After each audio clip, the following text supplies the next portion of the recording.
mga kanoo, isang magandang araw. Ang recipe po natin ngayon ay ang tinatawag na calamares. Ito po yung pusit na nilalagyan ng coating at piprituhin. Anong version niyo po nito? At ngayon, i-share ko po sa inyo kung paano ako magluto ng aking own version ng calamares. Ito nga po palang recipe na ito ay parang magluluto lang din ako ng fried chicken. Kaya try natin kung magiging sakto ba ang panlasa natin dito sa calamares. Pagkatapos nga hugasan ng paulit-ulit para masiguradong malinis po ang ating biniling pusit sa halagang 130 pesos po ang kalahati sa palengke.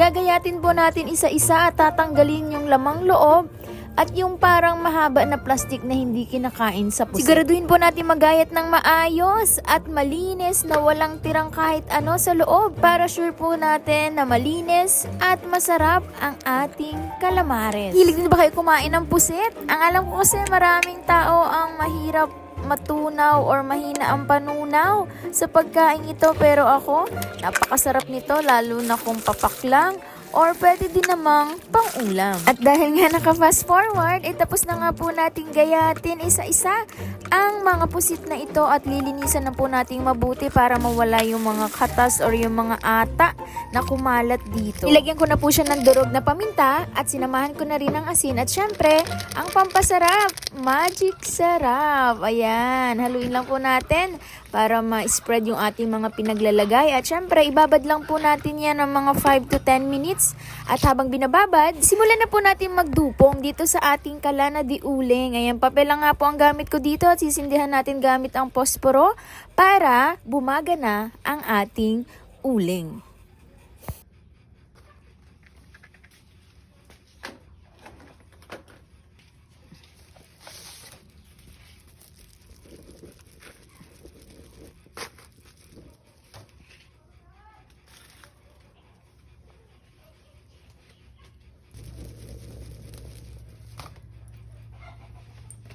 Huwag nga natin sayangin ang oras habang nag-iintay bumaga ang uling ay gawin na po natin itong ating coating. Lagyan po natin ang tansyahan ng harina. Sunod na rin po natin ang cornstarch. Tansya lang din po yan. At syempre, lagyan po natin ng magic syrup ulit, pamintang durog, at syempre itong crispy fry original. Pwede na din namang spicy kung gusto nyo medyo maanghang ang coating po ng ating pusit. Haluin po natin mabuti para maging pantay ang dry ingredients na to. Ayan, gamit lang po ang tinidor ay hinalo ko at mekos na ito para dito po natin isasawsaw ang ating calamares. Mag-prepare din po tayo ng isang maliit lang na itlog. Ayan, biyakin po natin at batihin po natin yan para mas maganda po natin na dyan isasawsaw po muna yung ating nilinis at binabad na pusit bago po natin pagulong-gulungin dun sa ating harina. Ayan, I guess ay mainit na nga itong kalan kasi bagang-baga na siya. Ilagay po natin ang kawali at isunod na natin syempre ang ating used oil. Ay, used oil yan kasi pinagprituhan po namin yan ng kung ano mang ulam dati. Yan, mag-prepare na po tayo dito at ilagay na po natin ang pusit.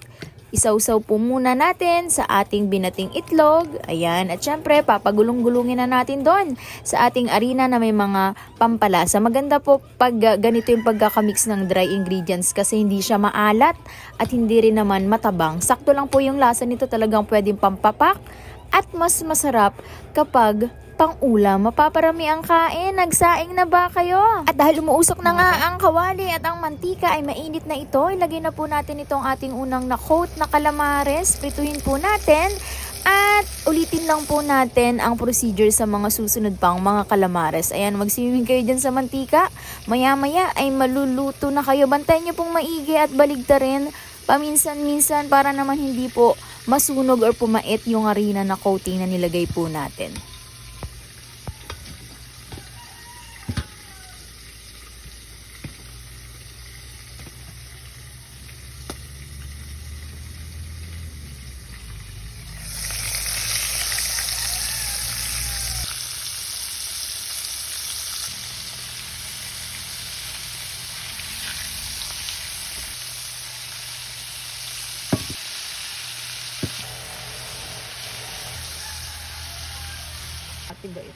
Dagdag na nga rin ako dito ng konting uling para mas mabilis maluto kasi nga magutom na po, hindi pa tayo nagtatanghalian. At mukhang tinola ang kasunod kasi merong naglalakad na manok dito. Charot lang. Ahin kasi yan, saka hindi yan sa amin, yan ay sa kapitbahay. Eto na nga ang magpapasarap habang nagpiprito tayo ng kalamares ay pagsamahin na po natin ang sibuyas at bawang na ginayat ng maliliit, isang kutsarang asukal, sukang tuba na may sili kasi yan po yung magpapaanghang kasi wala po tayong nabiling red chili ngayon. Suka, ayan, na Silver Swan or kung anong brand na meron kayo dyan. At syempre, lalagyan po natin ng kaunting patis. Napakasarap mo nito. Perfect din siya sa mga lumpiang gulay, Shanghai.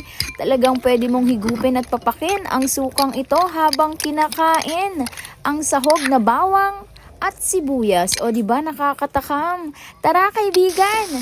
Kain tayo. Lutuin lang po natin itong maigi at mamaya-maya ready na po ang ating mainit na kanin para po tayo makakain na ng ating pananghalian. Anong ulam niyo dyan? Check na nga natin kung masarap ang naging resulta.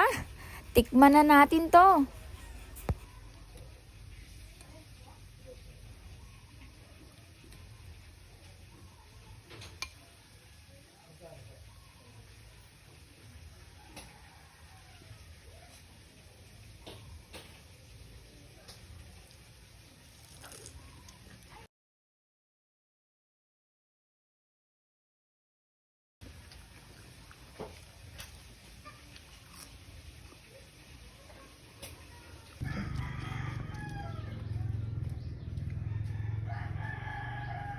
Isa rin sa nakakatanggal ng stress ay ang pagluluto. Kaya kaibigan, try mo na rin magluto ng iyong version.